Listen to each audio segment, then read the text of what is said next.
आज हम कक्षा 7वीं के बच्चे मिठाई वाला पाठ पे नाटक करने जा रहे हैं। चलो शुरू करते हैं। बहुत ही मीठे स्वरों के साथ वह गलियों में घूमता हुआ कहता, बच्चों को बहलाने वाला खिलौने वाला, बच्चों को बहलाने वाला खिलौने वाला। इस अधूरे वाक्य को वह ऐसे विचित्र किंतु मादक मधुर ढंग से गाकर कहता कि सुनने वाले एक बार अस्थिर हो उठते। उसके स्नेहाभिषिक्त कंठ से फूटा हुआ गान सुनकर निकट के मकानों में हलचल मच जाती। गलियों और उनके छोटे छोटे उद्यानों में खेलते और इठलाते हुए बच्चों का झुंड उसे घेर लेता है। तब वह खिलौने वाला वहीं बैठकर खिलौने की पेटी खोल देता है। बच्चे खिलौने देखकर पुलकित हो उठते। वे पैसे लाकर खिलौने का मोल भाव करने लगते।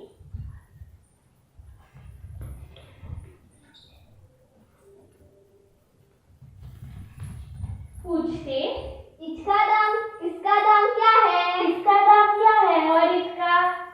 खिलौने वाला बच्चों को देखता और उनकी नन्ही नन्ही उंगलियों से पैसे ले लेता और बच्चों को इच्छानुसार अपने खिलौने दे देता। फिर खिलौने वाला उसी प्रकार गाकर कहता, बच्चों को बहलाने वाला खिलौने वाला, बच्चों को बहलाने वाला खिलौने वाला। और खिलौने वाला आगे बढ़ जाता। विजय बहादुर के बच्चे भी एक दिन खिलौने लेकर घर आए। वे दो बच्चे थे, चिंकी, मिंकी। चिंकी जब खिलौने ले आई तो बोली, देखो मेरी गुड़िया कितनी सुंदर है। मेरी भी गुड़िया सुंदर है। दोनों अपनी गुड़िया लेकर घर भर में उछलने लगे। इन बच्चों की माँ रोहिणी कुछ देर तक खड़े खड़े उनका खेल निखरती रही। अंत में दोनों बच्चों को बुलाकर उसने पूछा, अरे ओ चिंकी मिंकी, ये खिलौने कितने में लाए हैं? 2 पैसे में। खिलौने वाला दे गया। रोहिणी सोचने लगी, इतने सस्ते कैसे दे गया? कैसे दे गया है? यह तो वही जाने, लेकिन दे तो गया ही है, इतना तो निश्चय है।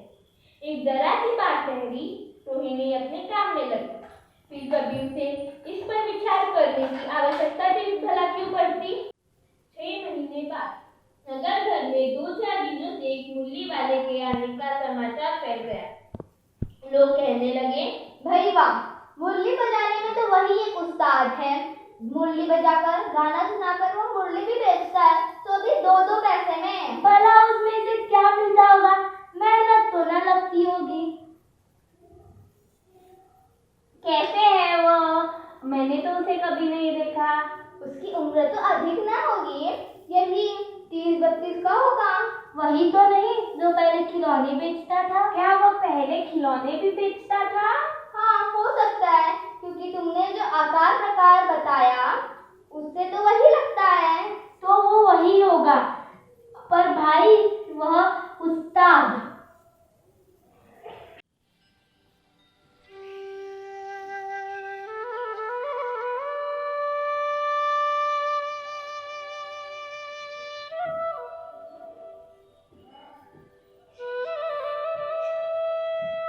रोहिणी ने भी मुरली वाले का यह स्वर सुना। तुरंत ही उसे खिलौने वाले का स्मरण हो आया। उसने मन ही मन कहा, खिलौने वाला भी इसी तरह गा गा कर खिलौने बेचा करता था। रोहिणी उठकर अपने पति विजय बाबू के पास गई। सुनिए, मुझे चिंकी मिंकी के लिए मुरली लेनी है। उस मुरली वाली को तो बुलाना, क्या पता वो फिर आए ना आए। जान पड़ता है कि वो दोनों उद्यान में खेलने गए हैं। विजय बाबू एक समाचार पत्र पढ़ रहे थे। उसी तरह उसे लिए दरवाजे पे आकर मुरली वाले से बोला, कितने में देते हो मुरली? वैसे तो 3-3 पैसे के हिसाब से, पर मैं आपके लिए 2-2 पैसे के हिसाब से दूंगा। विजय बाबू भीतर बाहर दोनों रूपों में मुस्कुरा दिए। मन ही मन कहने लगे, कैसे है? देता तो सबको इसी भाव से है, पर मुझे पर उल्टा ऐसा लग रहा है। फिर बोले, सबको 2-2 पैसे 3-3 पैसे में देते हो तो मुझ पे इतना एहसान क्यों लाद रहे हो? अरे आपको हमेशा लगता है कि हम लूट मचा रहे हैं, पर वैसे तो सच में वो 2-2 पैसे में मिलती है। मैंने 1000 बनवाई है, इसलिए मुझे 2 रुपये में पड़ी, इसीलिए मैं आपको 2 पैसे में दे रहा हूँ। विजय बाबू बोले। अच्छा, 2 मुल्ली दे देना। 2 मुल्लियाँ लेकर विजय बाबू फिर मकान के भीतर पहुंच गए। इसी समय मुल्ली वाले का क्षीण स्वर दूसरी निकट की गली में सुनाई पड़ा। बच्चों को बहलाने वाला मुल्ली वाला, बच्चों को बहलाने वाला मुल्ली वाला। महीने के महीने आए और चले गए, फिर मुल्ली वाला न आया। धीरे धीरे उसकी स्मृति भी क्षीण हो गई। 8 मास बाद सर्दी के दिन थे। रोहिणी मकान की छत पर चढ़कर अपने आजानुलंबित केश राशि सुखा रही थी। इस समय नीचे की गली में सुनाई पड़ा, बच्चों को बहलाने वाला मिठाई वाला, बच्चों को बहलाने वाला मिठाई वाला। मिठाई वाले का स्वर उसके लिए परिचित था। झट से रोहिणी नीचे उतर आई। उस समय उसके पति मकान में नहीं थे। हाँ, उनकी वृद्धा दादी थी। रोहिणी उनके निकट आकर बोली, दादी जरा कमरे में चलकर ठहराओ, चिंकी मिंकी के लिए मिठाई लेनी है। वो क्या पता मैं कैसे जाऊँ, क्या पता वहाँ कोई आए ना आए। मैं भी जरा हटकर सीट की ओट में बैठी रहूंगी। ए मिठाई वाले, यहाँ आना। कितनी मिठाइयाँ दूँ माँ? मेरे पास नए तरह की मिठाइयाँ हैं, कुछ कुछ मीठी, कुछ कुछ खट्टी, रंग बिरंगी, मुंह में बहुत देर तक रहती है, जायकेदार है। ये सारी मिठाइयाँ बहुत जायकेदार है, गोल है, चपटेदार है, सारी तरह की मिठाइयाँ हैं। 1 पैसे में 16 देता हूँ। 25 तो दे दो, अधिक नहीं दे सकूंगा। दादी फिर भी सस्ता दे रहे, 4 पैसे की ले लो। ये लो पैसे।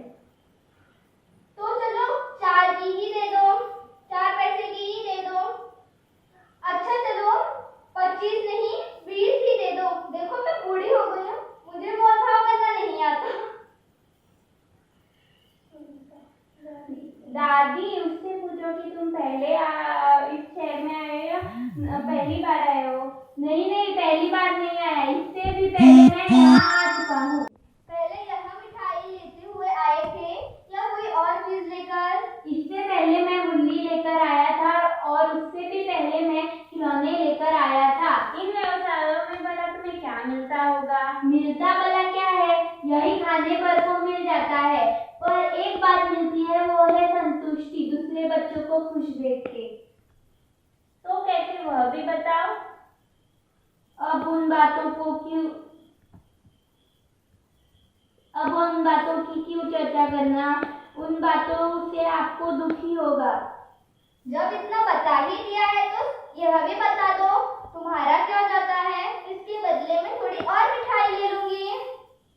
मैं भी पहले एक अमीर आदमी था, मकान, व्यवसाय, गाड़ी घोड़े, नौकर चाकर सब कुछ था, पत्नी थी, छोटे छोटे 2 बच्चे थे। मेरा वह सोने का संसार था। मेरे जीवन में पैसा और सुख दोनों था। मेरी पत्नी सुंदर थी, मेरे प्राण थी। जैसे समय बीतता गया वैसे सब बदल गया। मेरी पत्नी और बच्चे गुजर गए। मैं अपने व्यवसायों में अपने बच्चों को खोजता हूँ। पैसे की कमी थोड़ी ही है, जो नहीं है वह पा जाता हूँ। इसी समय मिठाई वाला बोला, खैर छोड़ो ये बातें। यह कहकर उसने मिठाइयों की 2 पुड़िया दे दी और दादी ने भी उसे पैसे दे दिए थे। ना इस बार पैसे न लूंगा। अरे ना अपने पैसे लिए जाओ भाई। तब तक आगे फिर सुनाई पड़ा उसी तरह मादक मृदुल स्वर में, बच्चों को बहलाने वाला मिठाई वाला, बच्चों को बहलाने वाला मिठाई वाला। मैं श्रृंगार, मैं सोनिका, मैं विधि, मैं गौरवी, मैं सोनाक्षी। हम कक्षा 7वीं के बच्चे हैं। धन्यवाद।